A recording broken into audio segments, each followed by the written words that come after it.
우리 한국인 성도님들이 10시 예배에 이렇게 잘 적응해 주셔서 너무 감사드리고요. 또 한편 부탁드리는 건 12시 일본 선교를 위해서 12시 예배를 바꿨습니다. 여러분들이 일본 선교하는 첫걸음 12시 예배도 함께 드리시는 것입니다. 그래서 뜨겁게 함께 찬양하고 함께 기도하는 것, 그것이 우리 교회가 일본 선교하는 첫 걸음입니다. 여러분께서 가능하시면 12시 예배도 함께 하시길 부탁드립니다. 우리 신앙생활에 사랑이 얼마나 중요한지 모르시는 분은 없을 것입니다. 신앙생활이 전부가 사랑이라고 말해도 과언이 아닙니다. 그래서 사랑이 실패하면 신앙생활이 실패하는 것입니다. 우리가 고린도전서 13장을 사랑장이라고 말씀합니다. 13장 1절에 보면 이런 말씀이 나옵니다. 내가 사람의 방언과 천사의 말을 할지라도 사랑이 없으면 소리나는 구리와 울리는 꽹과리가 되고, 여러분, 우리가 방언을 말하고 천사의 말을 할지라도 사랑이 없으면 소리나는 구리, 울리는 꽹과리가 된다고 말씀하고 있습니다. 우리가 종종 하는 말이 있죠. 내가 틀린 말 했습니까? 맞아요. 맞는 말일 수 있습니다. 그러나 아무리 맞는 말이라 할지라도 그 안에 사랑이 없다면 그것은 소리나는 구리, 울리는 꽹과리와 같습니다. 여러분, 교회 안에 갈등과 다툼이 일어나는 것 틀린 말 때문인가요? 절대 그렇지 않습니다. 이 사람 말 들어보면 이 사람 말이 맞고 저 사람 말 들어보면 저 사람 말이 맞아요. 다 맞는 말 하는데 왜 이렇게 시끄럽죠? 사랑이 없기 때문에 그렇습니다. 그래서요, 사랑 없는 말은 우리를 힘들고 피곤하고 지치게 합니다. 그 다음 13장 2절에 보면 이렇게 말씀합니다. 내가 예언하는 능력이 있어 모든 비밀과 모든 지식을 알고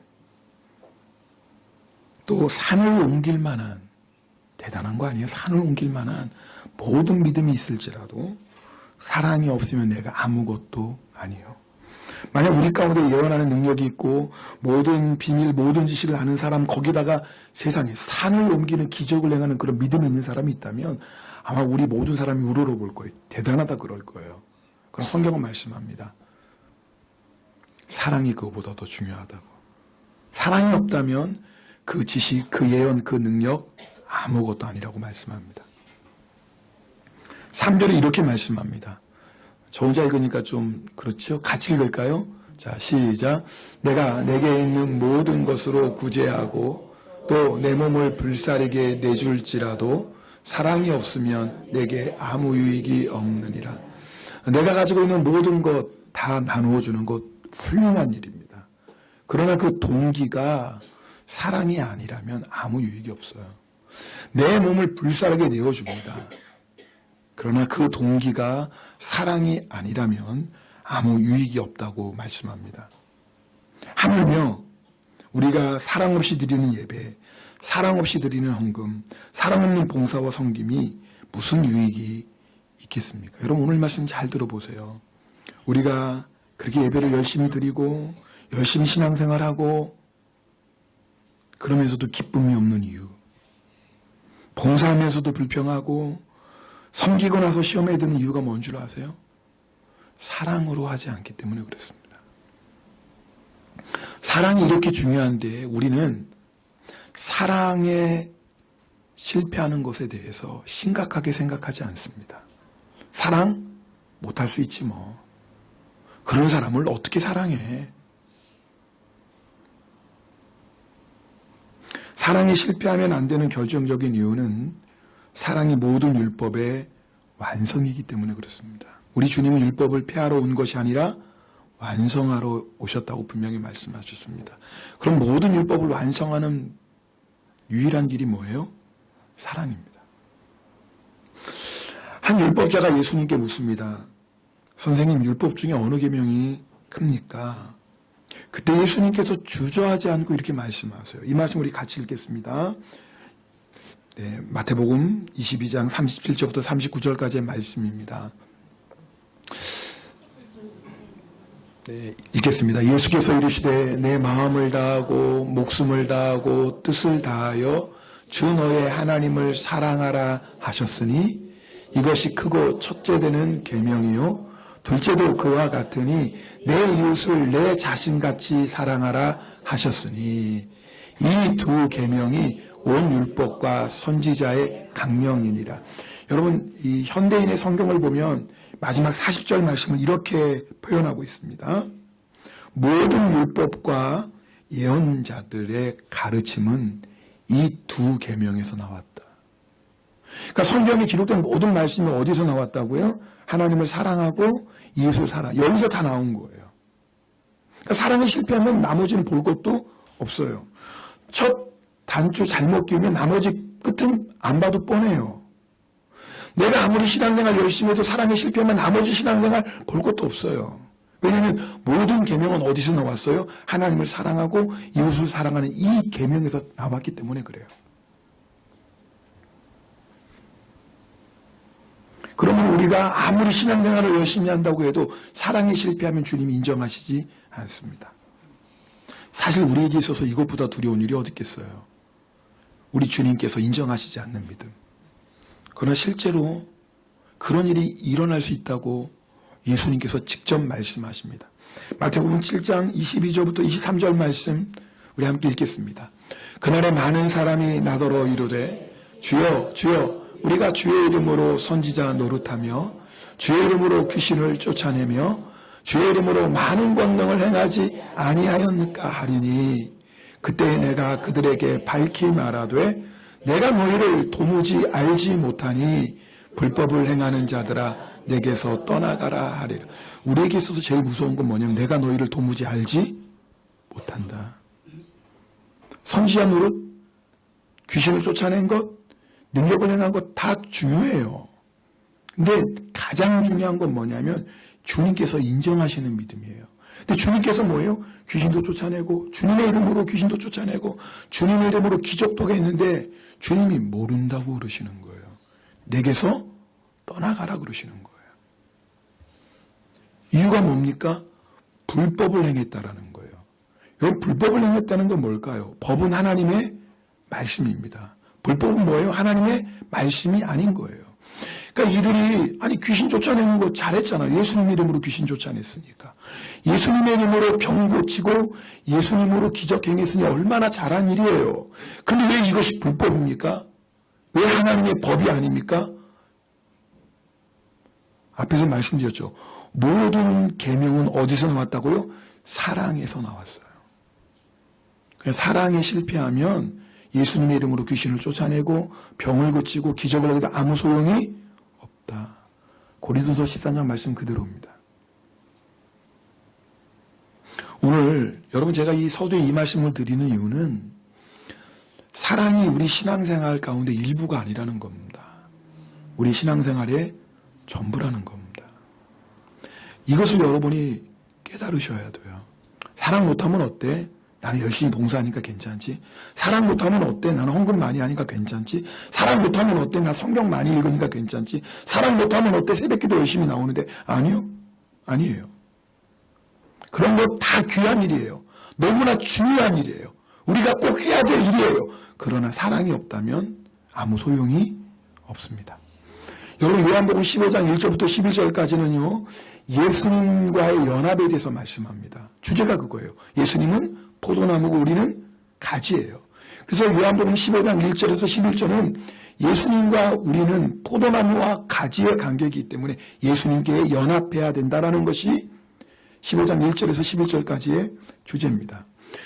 12절부터 17절까지의 주제는 뭐냐? 그러면 예수님과 연합한 자, 포도나무 대신 예수님께 붙어있는 자의 특징을 한마디로 뭐냐? 그걸 설명해 주고 있어요. 그게 뭐라는 거예요? 사랑이라는 거예요. 자, 10절 말씀 보시면 예수님께서 내 계명을 지키면 너희가 내 계명을 지키면 내 사랑 안에 거하리라. 다른 말로 하면 너희가 내 계명을 지키면 나에게 붙어있는 가지다. 바로 그 말이에요. 자, 예수님이 말씀하신 계명이 뭐예요? 오늘 예수님이 직접 설명하세요. 12절 말씀 함께 읽겠습니다. 12절입니다. 시작.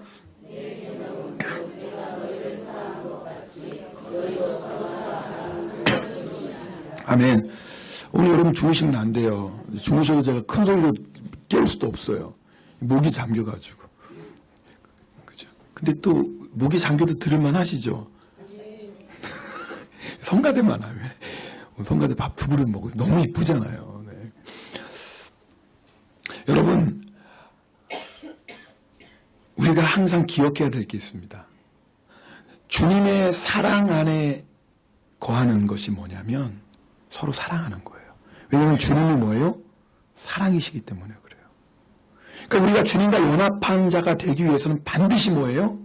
사랑하는 자. 그것도 뭐예요? 예수님께서 우리를 사랑하신 것처럼 우리도 서로 사랑하는 거예요. 제가 요한복음 13장 11절부터 15절 그 본문 가지고 여러분에게 말씀 전할 때 예수님의 사랑이 뭔지 설명드렸어요. 물론 아무도 기억 못하시겠지만 그것은 뭐 예수님의 사랑은 뭐예요? 생명을 주는 사랑이요? 용서의 사랑입니다. 근데 예수님이 뭐라고 말씀하시면 너희도 그렇게 뭐예요? 사랑하라는 거예요. 13절 말씀 읽어볼까요? 14절 시작. 사람이 친구를 위하여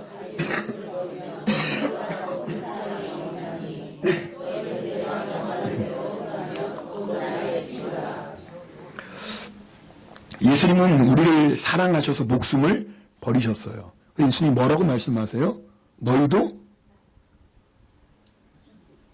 뭐래요? 서로 사랑하죠. 근데 그 사랑이 무슨 사랑이에요? 목숨 줘라. 우리 옆에 분 손을 꼭 잡고 인사하겠습니다. 주무시는 분이 있어서 그래요. 당신의 목숨 버리겠습니다. 시작. 그러니까 자리를 잘 앉아야 돼. 이럴 때 원수랑 앉는 분은 진짜 복 받은 분일 거예요. 원수랑 앉는 분은 이게 진짜 복인 거예요. 네, 그죠? 네. 우리는 이기적입니다.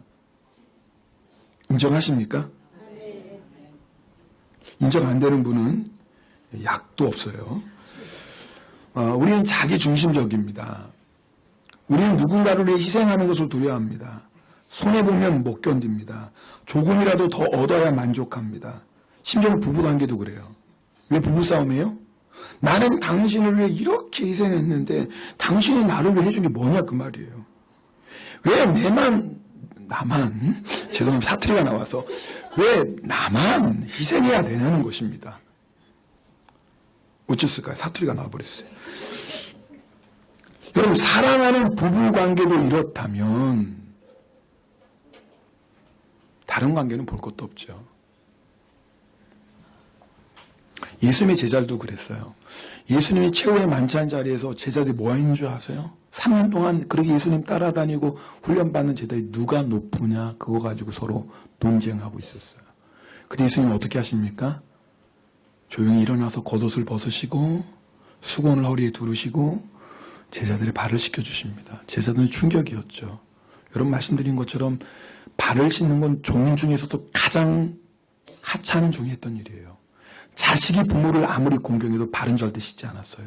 제자가 아무리 스승을 존경해도 그 스승의 발은 절대 씻지 않았어요. 그것은 천한 일이기 때문에 종만이 하는 일이었어요. 제자들은 너무나 충격이었어요. 주님이시오 선생 되신 예수님께서 어떻게 제자들 앞에 무릎을 꿇고 발을 씻기겠습니까? 그렇게 발을 씻긴 다음에 예수님께서 뭐라고 말씀하신 줄 아세요? 들어보세요. 너희가 나를 선생이라 또는 주라 하니 너희 말이 옳도다. 내가 맞다. 너희 선생이고 너희 주다. 내가 주와 또는 선생이 되어 너희의 발을 씻었으니 너희도 서로 발을 씻어주는 것이 옳으니라. 그 다음 말씀 내가 너희에게 행한 것 같이 너희도 행하게 하려 하여 본을 보였다. 무슨 말이에요? 주님이 이렇게 행한 것은 너희도 그렇게 해야 된다고 본을 보이신 거예요. 다른 사람이 나의 발을 씻겨주는 거 마다할 사람 없습니다. 섬김 받는 거 싫어할 사람 없어요. 높임 받는 거 거절할 사람 없지요. 사람들은 이것을 복이라고 생각해요. 자신의 발을 씻겨주는 사람이 많으면 많을수록 나를 섬기는 사람이 많으면 많을수록 성공했다고 생각하고 행복하다고 생각해요. 그러나 성경은 반대로 말씀하세요. 아세요? 성경은 반대로 말씀하세요. 상대방의 발을 씻겨주는 자가 행복하다고 말씀하세요. 섬기는 자가 상대방을 높여주는 자가 행복하다고 말씀하세요. 예수님은 제자들의 발을 씻겨주신 다음에 이렇게 말씀하셨어요. 현대인 성경으로 보면 너희가 이것을 알고 무슨 말이에요? 섬기는 것이 복이라는 것을 알고 그대로 실천하면 너희가 행복할 것이다. 여러분, 예수님은요, 발을 씻겨주는 자가 행복하다고 말씀하세요. 섬기는 자가 행복하다고 말씀하세요. 낮은 자리에서 다른 사람을 높여주는 자가 행복하다고 말씀하세요. 주는 자가 행복하다고 말씀하세요. 여러분, 여기 정말 아멘이 됩니까? 오늘 이게 진짜 아멘이 되셔야지 은혜를 받을 수 있어요. 여러분, 우리가 신앙생활 하면서도 행복하지 못한 이유가 뭔지 아세요? 내가 죽으면 죽었지. 어떻게 저것에 발을 씻겨줘? 여러분, 바로 이 고집 때문에 우리가 행복 못하는 거 아십니까? 우리는 신앙생활 하면서 섬김 받으려고 해요. 높임 받으려고 해요. 인정 받으려고 해요. 근데 그 마음 때문에 바로 우리가 하나님이 주신 은혜를 받지 못하고 있는 것입니다. 성경은 분명하게 말씀하세요. 베드로가서 5장 5절, 하나님이 교만한 자를 대적하시되 겸손한 자들에게 은혜를 주시느니라. 은혜 받는 방법 간단해요. 섬기면 돼요. 상대방을 높여주면 돼요. 겸손하게 주님의 인정만을 구하면 돼요. 그럼 은혜 받아요. 그럼 만족해요. 그럼 신앙생활에 기쁨이 있습니다. 그런데 자꾸 우리가 거꾸로 신앙생활 하려고 한다 그 말이에요. 높임 받으려고 하고 섬김 받으려고 하고 인정받으려고 해요. 그래서 신앙생활 하면서도 행복하지가 못해요.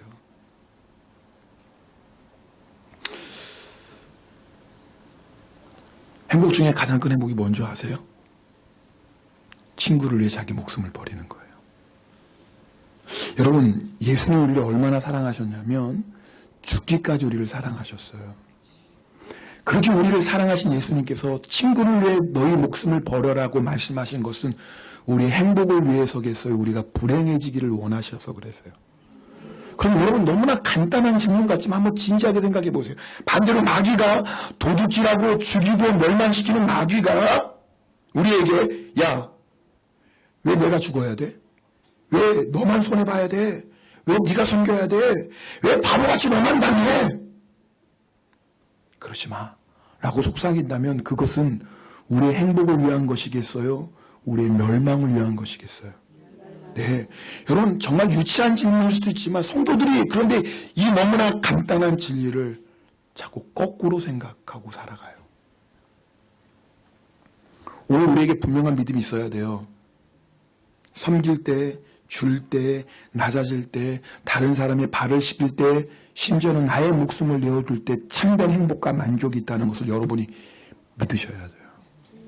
주님의 말씀이에요. 그러면 본성적으로 죄인인 우리가 어떻게 섬기고 나누어주고 상대방을 높여줄 수 있겠어요? 그래서 예수님이 우리의 주님이 되셔야 돼요. 예수님이 우리의 주님이 되신 것은 뭐예요? 참된 행복, 겸손하게 낮아져서 상대방을 섬기고 높여줄 때 누리는 그 행복, 참된 기쁨, 그것을 우리로 하여금 알게 하시기 위해서 예수님이 먼저 우리를 그렇게 사랑하셨어요.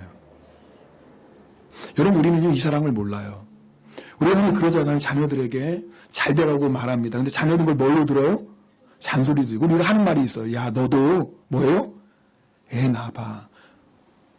그런 말을 안 하시나 보네요. 저만 하나 봅니다.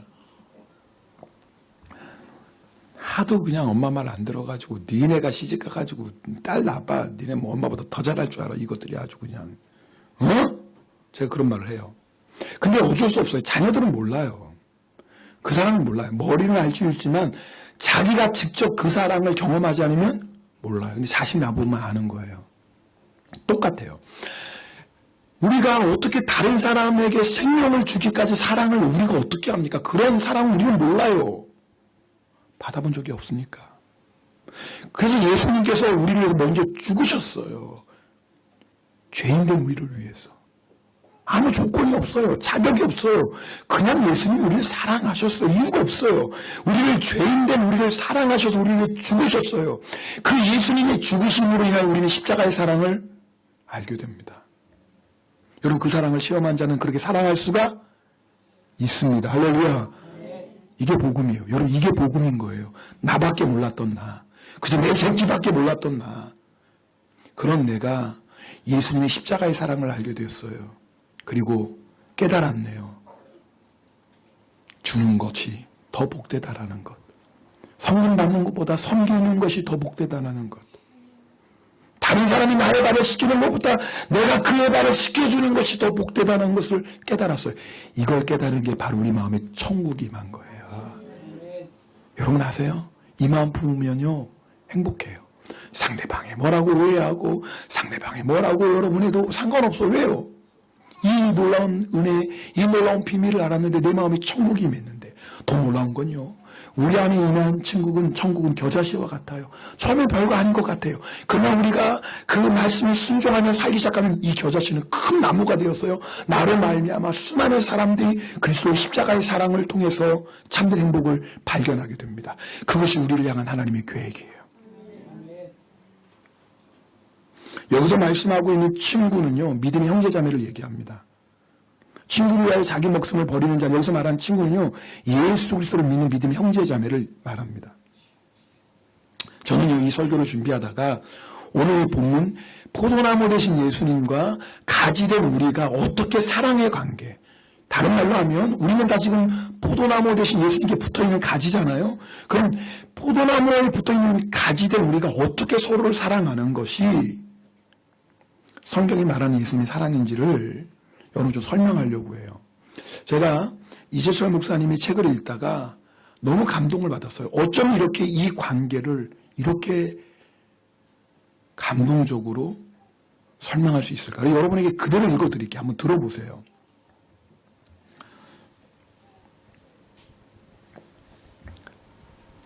우리를 포도나무 가지에 비유하고 있는 오늘의 본문은 사랑이 무엇인지를 훨씬 더 구체적으로 그리고 입체적으로 보여주고 있습니다. 나뭇가지를 잘 생각해 보십시오. 나뭇가지는 어떻게 서로 사랑합니까? 아니, 나뭇가지에게 사랑이란 무엇입니까? 좀 상상해 보면서 이 말씀을 들어보세요. 지금 나뭇가지, 왜 우리는 다 뭐예요? 포도나무 대신 예수님께 붙어있는 뭐예요? 나뭇가지니까. 그러니까 우리가 서로 사랑한다는 게 그 나뭇가지를 통해서 한번 지금 말씀을 하는 거예요. 땅속에 뿌리에서 먼저 싹이 돋아나고 줄기가 나오며 그 줄기에서 첫 번째 가지가 뻗어납니다. 그죠? 네. 좀 고개를 끄덕여 주세요. 무슨 말인지 아시죠? 주무세요. 아니, 씨앗을 심으면 제일 먼저 그 씨앗이 자라서 첫 번째 가지가 싹 나오죠? 그거 생각해, 맞죠? 어려워요? 뭐 만드신 분들 왜 그래요, 지금? 이게 첫 번째 가지가 나와요? 계속 읽어드릴게요. 그리고 계속해서 두 번째, 세 번째 가지가 연이어 뻗어납니다. 시간이 흘러갈수록 먼저 나온 가지들이 더 튼튼하고 강해지는 것은 두말할 나위가 없습니다. 그런데 자세히 살펴보십시오. 나무가 점점 더 자라나 키가 커진다고 해서 먼저 나온 가지들이 계속 윗자리를 차지하는 것이 아닙니다. 그죠? 아무리 나무가 하늘을 찌를 듯 자라나도 먼저 나온 가지는 여전히 가장 밑자리에, 두 번째 가지는 그 위에, 세 번째 가지는 또 그 위에서 본래의 자리를 그대로 지키고 있습니다. 이를테면 나무의 가지는 위에서부터 아래의 순서로 뻗어나는 것이 아니라 아래에서부터 위로 나오는 법입니다. 그러므로 나무의 가장 윗자리는 언제나 가장 강하고 가장 오래된 가지가 아니라 가장 낮은데고 가장 연약한 가지의 차지가 됩니다. 그래서 그래서 나무는 아무리 크게 자라도 균형과 안정을 유지할 수 있습니다. 만약 가지 위치의 순서가 뒤바뀐다면 어떻게 되겠어요? 네, 쓰러지고 말겠죠. 지금 무슨 말씀인지 아시죠? 자, 그렇다면 나뭇가지에게 사랑이란 구체적으로 무엇입니까? 나보다 약하고 나보다 나중된 가지를 내가 밑에서 받쳐주는 것입니다. 가장 늦게 되고 가장 연약한 가지에게 최정상의 영광을 양보하는 것입니다. 만약 강하고 오래된 가지가 가장 윗자리를 차지하고 있다면 그것은 절대로 그 나무의 가지가 아닙니다.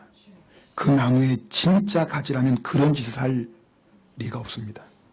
농부 몰래 누군가 바르지 못한 목적으로 장난쳐 둔 것에 틀림없습니다.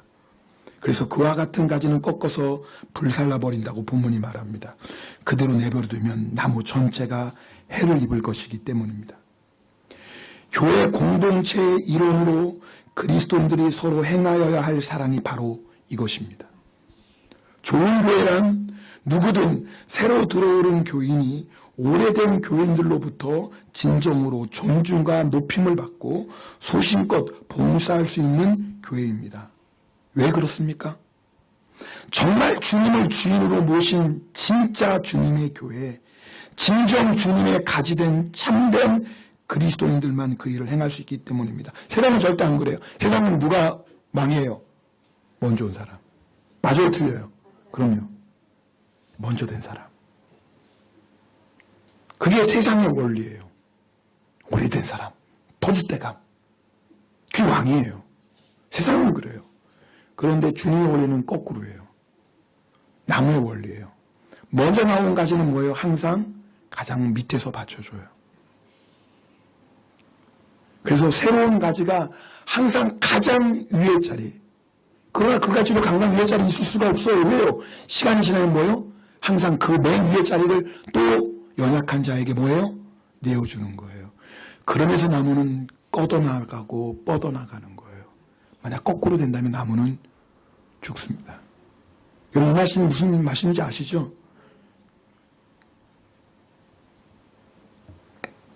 순교가 무엇인지 아십니까? 내가 모든 면에 걸쳐 나무 위에 있을 조건이 충분함에도 불구하고, 아니 그렇기 때문에 오히려 겸손하게 스스로 아래까지가 되는 것입니다. 이것이 자기 부인이요, 자기 부인이란 곳 삶 속에서의 순교를 의미합니다. 강하고 오래된 가지가 약하고 나중된 가지 밑에 거하는 것, 그것이 순교요, 자기 부인입니다. 가지가 그렇게 할 수 있는 것은 바로 그 나무의 가지인 까닭입니다. 바로 그 순교를 통해 사랑의 열매가 맺어지게 됩니다. 여러분, 어떻게 포도나무 가지에 사랑의 열매가 맺어지죠? 이 원리예요. 만약에 먼저 된 자, 그게 강하고 큰 가지가 위를 차지한다면 그 나무는 죽고 맙니다. 더 이상 자라날 수가 없어요. 여러분, 교회에 먼저 된 자들이 해야 될 일이 이거 아니겠어요? 목사인 제가, 권사님들이 바로 이거 해야 돼요. 내가 우리 교회 초창기 멤버라고 생각하는 분들 정말 이루어져야 돼요. 내가 그래도 신앙생활 오래 했고 내가 은혜도 많이 체험했다고 하시는 분들, 그렇게 인정하시는 분들은 정말 받쳐주는 가지 되셔야 돼요. 나이도 어린 것이 왜 이렇게 설쳐?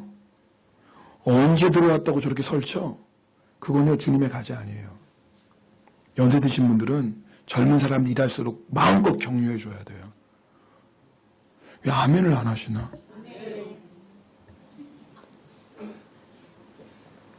다시 해야 되잖아요. 연세 드신 분들은 젊은 사람들이 일할 수 있도록 마음껏 격려해 주셔야 돼요. 음식이 좀 맛없으면 그냥 드세요. 맛이 없네, 짜네, 싱겁네, 밥이 설리겠네, 뭐 이렇게 말씀이 많으셔요. 하다 보면 그렇지. 근데 이게 작은 것 같아도 건강한 교회는 그렇더라 그 말이에요. 누구는 일부러 짜게 했나? 누구는 일부러 싱겁게 했나? 누구는 일부러 밥 서리게 했겠어요? 서익은 밥 제일 싫어하는 게 저지만. 하여튼 제가 소화를 잘 못 시켜가지고 서익은 밥 먹으면 뭐 이해를 해주세요. 그래서 저는 밥 서리 같은 거 한마디도 안 해요. 슬며시 안 먹지. 먹으면 탈라니까. 제 믿음이 아직 거기 봐. 사실 이제 진짜 제가 믿음이 사람이라면 주여 믿습니다! 하고 그냥 우거고 씹어 먹어야 되는데, 아직까지는 제가 이제 그 믿음까지는 안 가서. 그래도 저는 아무 말 안 합니다! 슬쩍 먹다가. 그러나, 이게 아주 유치한 것 같지만, 사랑의 원리는 간단해요. 연세 드신 분들, 젊은 사람 일할 때 격려해주고 축복해주는 거예요. 언제 우리 교회 왔다고 저렇게 설쳐? 그건 교회 아니에요. 더 마음껏 일할 수 있도록 자리 내줘야 돼요. 아멘! 우리 인도사님 얼마나 찬양 인도롭게 은혜롭게 잘해요. 진짜 은혜 충만하죠? 근데 갑자기 누가 기타 하나 메고 와서 권사님 저도 찬양 인도 한번 해보고 싶어요. 그럼 권사님 이것이 내가 어떻게 이 자리까지 왔는데 네가 교회 언제 왔다고 찬양 인도 저 발밑에서부터 배워. 이건 교회 아니에요. 오, 그래요, 형제님. 좋죠. 감사하죠. 저는 옆에서 씨와할게요. 이게 진짜 교회인 거예요. 우리 권사님이 그러고도 남죠. 진짜요. 여러분, 이게요, 교회예요. 세상이 아니에요. 교회는 이거예요. 여러분, 이게요, 서로를 위해 자기 목숨을 버리는 거예요. 왜요? 우리는요, 자존심이 생명보다 귀하지 않죠? 귀하잖아요. 그죠? 누구한테 무시당하면 못 살잖아요. 왜 자존심이 짓밟혔다 그 말이에요. 그 말은 뭐예요? 내가 여전히 살아있어요. 순교는요, 내 자존심 죽이는 거예요. 오, 나를 짓밟고 올라가소서. 나는 기꺼이 당신의 디딤돌이 되겠나이다? 저 밟고 올라갔어요. 괜찮아요. 뭐 이미 휴업지 발표했는데 뭐 어때요? 밟고 막 올라가세요. 저것이 저의 기쁨이에요. 그래서 여러분이 더 높이 믿음이 성장할 수 있다면. 근데 이것이 목사만의 얘기인가요? 권사님들 그러셔야 돼요. 저 밟고 마음껏 올라가세요. 더 열심히 하세요. 마음껏 하세요. 할렐루야. 우리 연계 드신 분들이 그러셔야 된다고요. 젊은 사람들 열심히 하세요. 우리 뭐 나이 든 것들이 뭐 알까요? 그러나 기도 열심히 할게요. 그러면 하나님이 얼마나 이뻐하세요. 건강과 장수의 복을 주실 믿습니다. 그 자꾸 잔소리 많으니까 주님이 너 안 되겠다. 좀 빨리 와라. 너 때문에 교회가 시끄럽다 야. 이러는 거 아니겠어요. 우리 교회는 지금 권사님들이 장수하는 비결이 바로 그거예요. 얼마나 건강한데 지금 뭐 100세는 기본일 것 같잖아요. 다. 왜 그래요? 늘 그냥 잘한다고 격려하시잖아요. 그러니까 하나님 너무 이쁘잖아요. 잘한다. 너희들 잔소리 안 하고 너 격려만 하고 기도하니 더 오래 살거라. 교회를 위해서. 아니, 여기서 왜 아멘을 해? 여기 안 나선 게 왜 아멘을 해야지.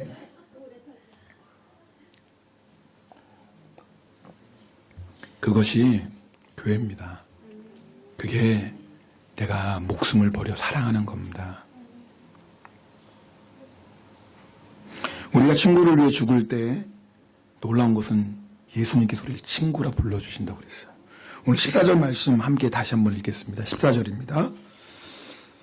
같이 읽습니다. 너희는 내가 명하는 대로 행하면 곧 나의 친구라. 여러분, 예수님께서 우리를 친구라 불러주시는 것보다 더 영광스러운 일이 어디 있겠어요. 근데 이 말씀 나누면 잠깐 설명할게요. 여러분, 예수님께서 내가 너희를 친구라 한다고 해서 여러분이 혹시 이런 분이 있으면 안 돼요? 그래요? 예수님, 오 친구요. 기도할 때도 친구 대신 예수님이 이렇게 절대 이러면 안 돼요. 성경 어디에도 예수님의 제자들이 예수님을 친구라고 부르는 구절이 없어요. 예수님은 제자들에게 친구라고 했지만 제자들이 그렇다고 예수님께 친구라고 부르는 구절이 한 군데도 없어요. 제자들이 다른 사람에게 자기를 소개할 때 하나같이 예수 그리스도의 종이라고 소개하지 예수 그리스도의 친구라고 소개한 사람 아무도 없어요. 여러분, 예수님은 나사로를 향해 우리 친구 나사로 그랬어요.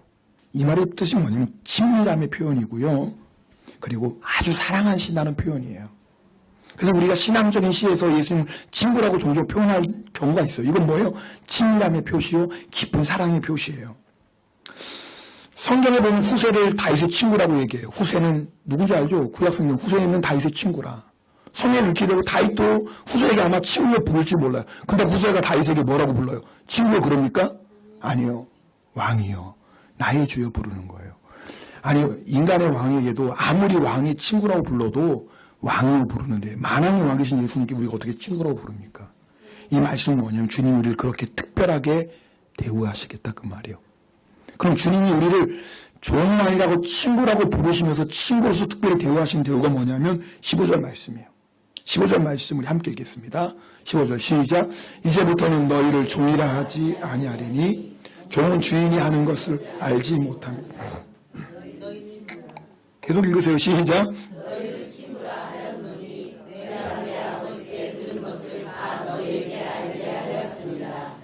여러분, 종은 무조건 순종해야 돼요. 맞아요, 틀려요? 그죠? 주인이 왜 그것을 명령하는지 몰라도 순종해야 돼요. 또 주인도 종에게 왜 그런 명령을 했는지 설명할 필요 없어요. 종은 명령하면 무조건 순종해요. 여러분, 우리는 예수님의 종이에요. 그래서 예수님의 말씀에 무조건 순종해야 되는 건 변치 않아요. 근데 주님이 우리를 친구라고 불러주신 건 뭐예요? 주님이 우리에게 하나님 아버지의 뜻을 알려주시는 거예요. 종은 왜 주인이 나에게 이렇게 명령인지 모르고 두려움 가운데 순종해요. 종이에요. 근데 친구는요, 주님이 왜 이런 명령을 주셨는지, 그 이유, 그 목적, 이 명령에 순종할 때 주신 놀라운 축복까지 다 주님이 알려주세요. 할렐루야. 그래서 친구는 어떤 마음? 설레는 마음, 기대하는 마음.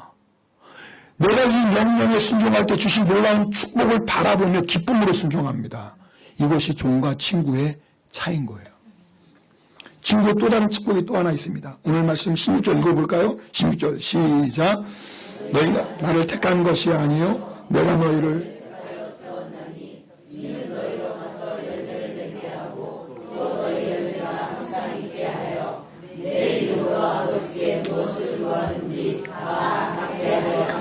종은 주인에게 구할 수 없어요.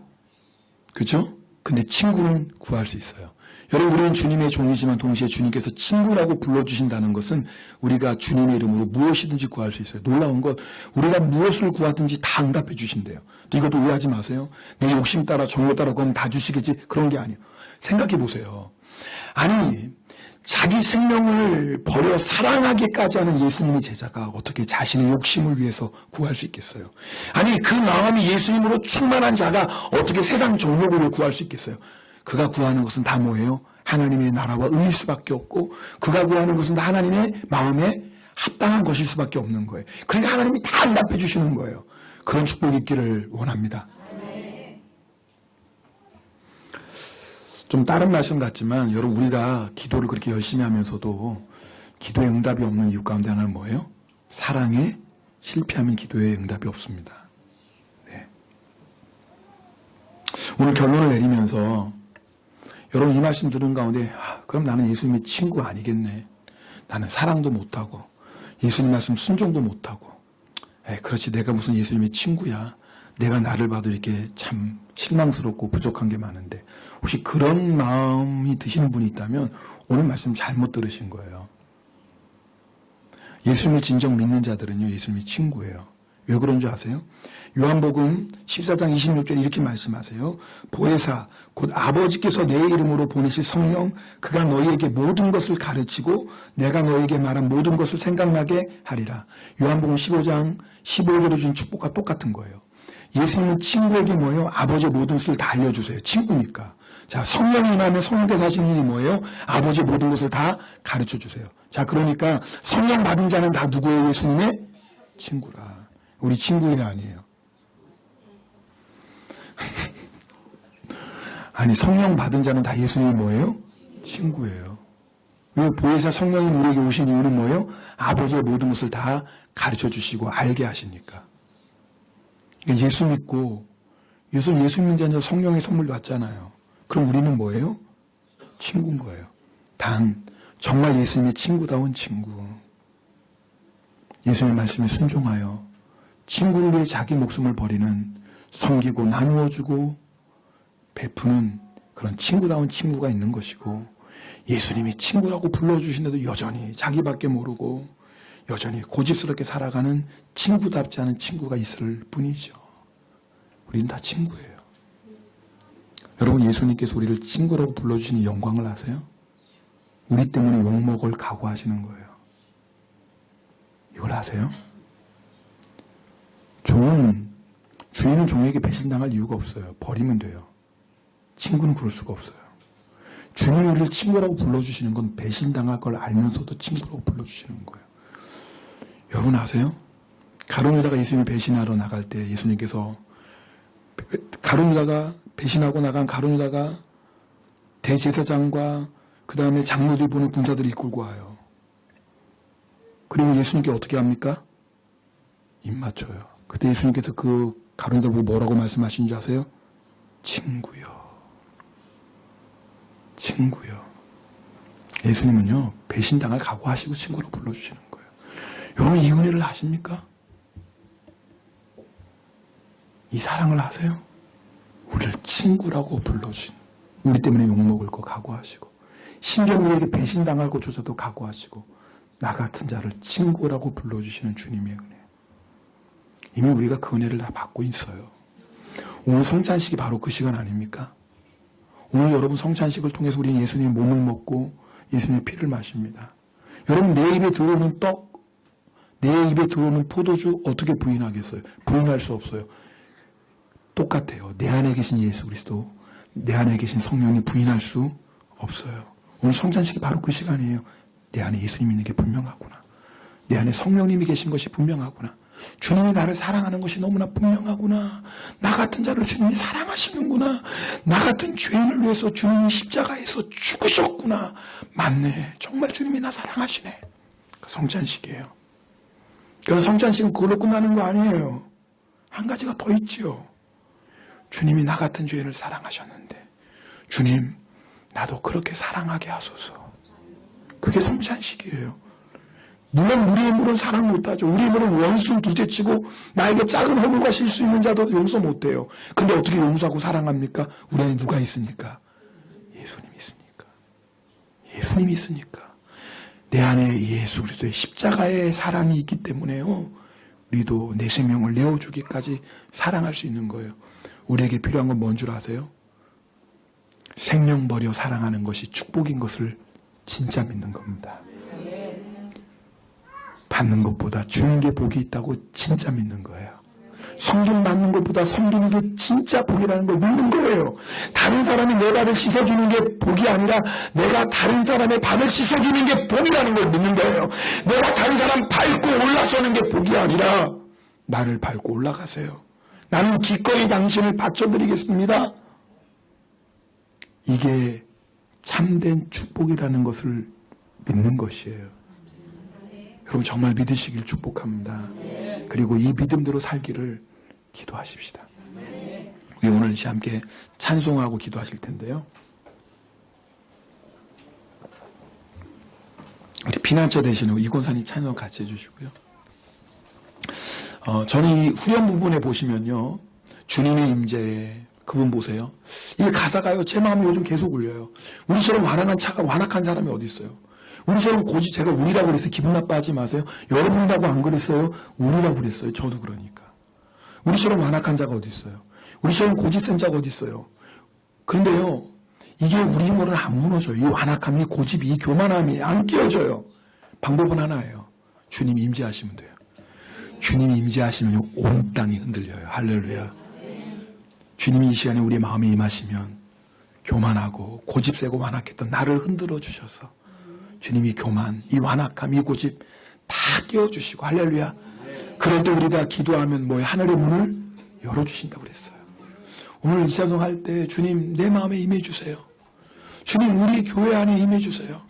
주님을 향해 높아진 모든 교만한 것들 우리 안에 있는 완악함, 고집 다 무너뜨려 주세요. 다 깨워주세요. 그리고 하늘의 문을 열어주세요. 우리 그런 마음으로 이 찬송 부르시고 우리 말씀 붙잡고 또 성찬 받기 전에 우리 회개하며 기도하는 시간.